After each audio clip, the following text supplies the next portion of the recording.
Welcome to Inglesdella. I'm Della. This is the first mini class on the 7 elements of public speaking. The classes are designed mostly for people who are not English native speakers. But of course, if you are, there's going to be a lot of information in here for you also, based on my 20 years of experience in the diplomatic and international negotiations and business, and I've seen it all. So hang on and we'll get straight to that. First, I want to talk to the people who English is not their first language. My first tip is based on the first element.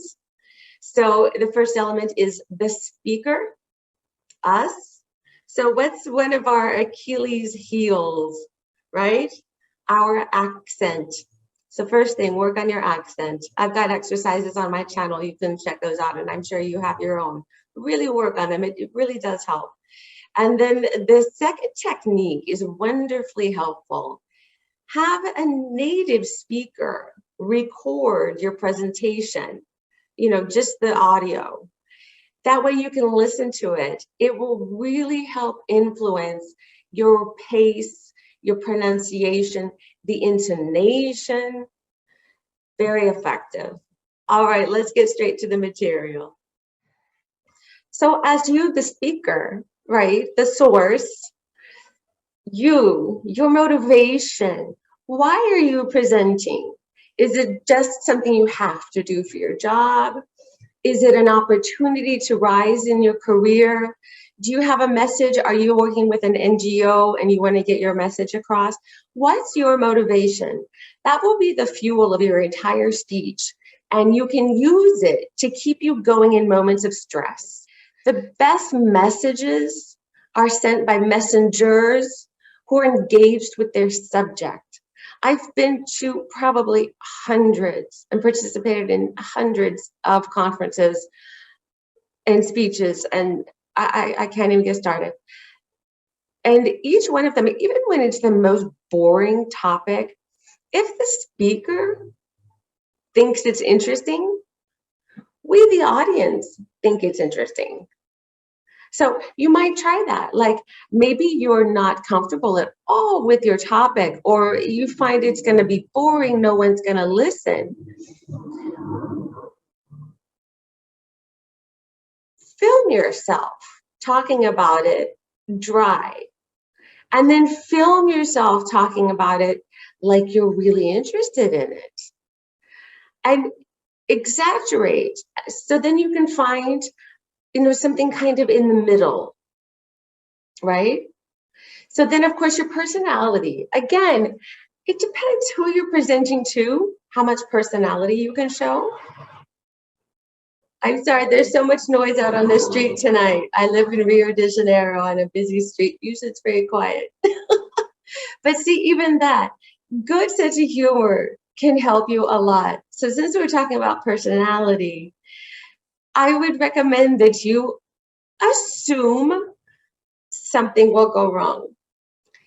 Just assume something's going to go wrong. You can do a risk assessment, make a list of every single thing that can go wrong, and decide how you'll deal with it if it does. Because things will go wrong. I just so you know, I'm recording at like 10 at night so that it will be quiet, and we're getting a lot of noise from the street. So you're dressed. So like today actually was kind of hard for me to get dressed because I wanted to show a kind of a presentation look, but this is my YouTube channel, so I wanted to show a little more of my personality also. So I think I found a mix. But your personality can come down to, for women, especially an earring that you wear. I'm wearing something very conservative, very American, very British, very, acceptable. But then I put a little more lively necklace and I put a lively ring on. But of course, my nails are very bland, very, kind of modern, but, nothing that calls attention. And men, are you going to shave? Are you going to shave before your presentation? Are you going to let a little gruffy? Who are you presenting to? You have to kind of respond to them, but we'll talk more about the audience in a minute. But again, it needs to reflect you, and for you know, your message, who you're trying to reach, and how you want that part of your personality to come out or not. Again, if you're presenting for the, you know, the federal government, probably not. You know, you need to be very kind of dry, wear blue jacket, dark jacket, and a white shirt, button-down shirt, and a tie. You know, get good at tying a tie. It really depends on you and how much personality you're able to show. So the tone of your voice to communicate. Now, I can drop my voice down to here. This is what many women do. Hillary Clinton trained for years to get her professional speech down and to keep her voice in this lower area. It's more pleasing to men's ears, and it doesn't, even to women's probably, and it's fine. What I use most of the time is what I use on the radio. I had a radio program for many years here. So it's feminine and yet a little lower than my natural voice. So again, this is my YouTube channel. It's a mix of professional and personal. So women in particular, men too. Some men have very kind of high voices that are a little annoying.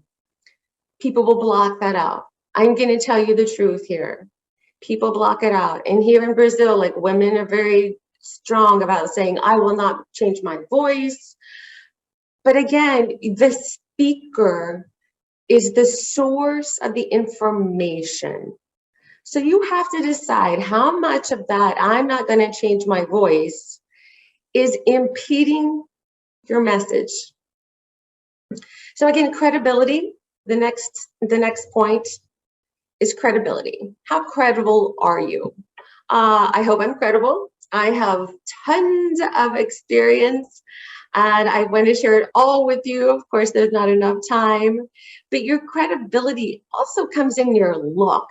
And this isn't something they teach very often, but especially here online, we have to look, oh, I put my finger in the camera, trying to show a point. I'm trying to look right at the camera and not at the little box with my picture in it, because that way everyone watching feels like I'm looking at them. So it's distracting. I can see my face in the, you know, and the periphery of my vision. So try to keep an eye contact with the camera. And another thing, just so you know, my laptop, I have 2 books right now under my laptop. Because if I don't, here, look at the difference.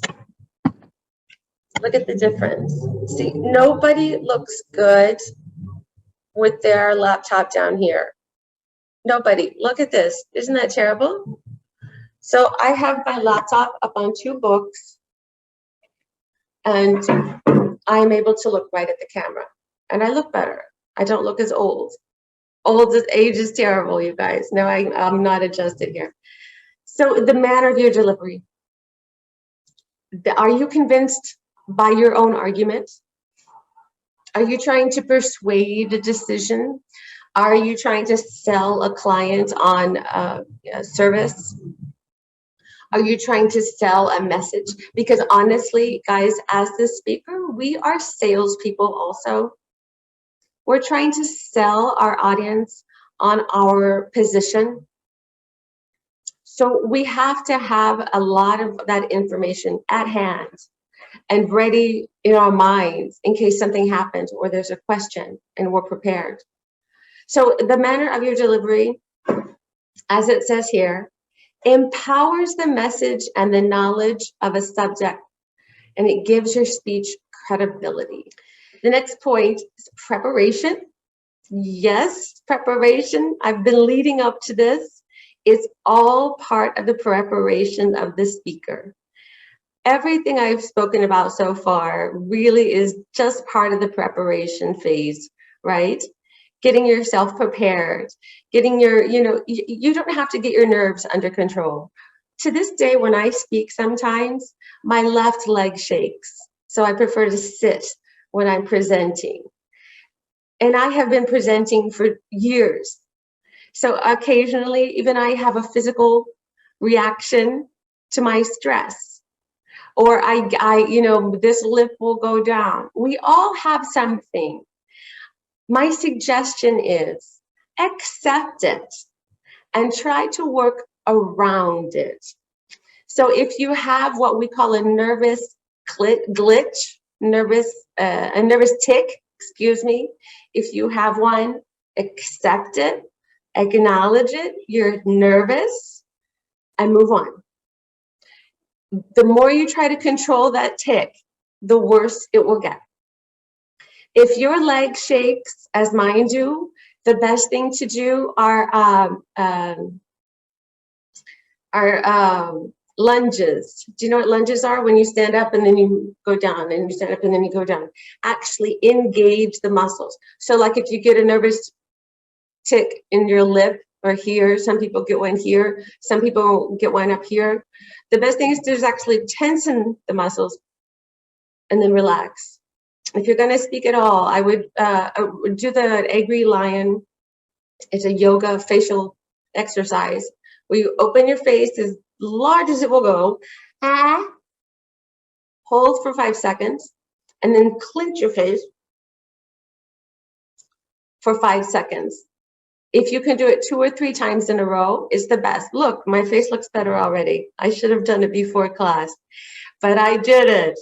So as you as the speaker, that's just part of your preparation. And I didn't even get onto the organization.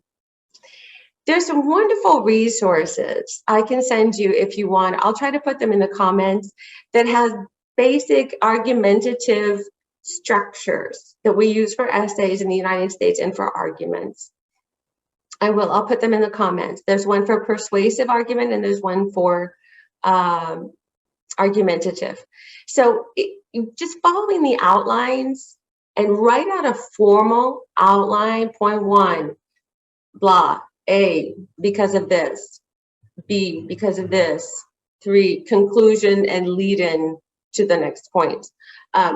It will not only organize your speech, it will organize your slides, your critical thinking skills. This is where you use your outline. You can apply, like, anticipate the arguments of other people. This is how I look at critical thinking for the speaker's perspective. Already know what are the things people will disagree with you about. Reason those out and prove why they are wrong. This will go in your outline also, and can go in your slides, usually in the third or fourth, depending how the penultimate part. You put those kind of arguments. And then the structure of the information. Again, I go back, do the outline, do a structured outline, because then you are organizing your information in a way that's logical. It can be chronological, it can be by area. You know, you can decide the area. Just remember, in English, in American anyway, we put the strongest argument first. Yeah. It's not like here in Brazil, they tell you why, and because this. It's this, why, right? Your thesis statement and then your supporting arguments. Not your supporting arguments and then your thesis statements. The deductive reasoning. And that can be a huge challenge because I have to do the opposite here in Brazil. I have to turn everything around. I have to give my arguments and then my thesis statement at the end. It's extremely confusing and uncomfortable. So if you feel that way, you are not alone. All right, well, I hope you enjoyed this class about the first element of public speaking for English learners.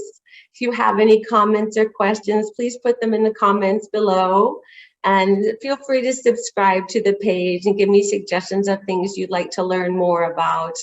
I'm fascinated by learning myself and by teaching, and I really want to help you be successful. Thank you.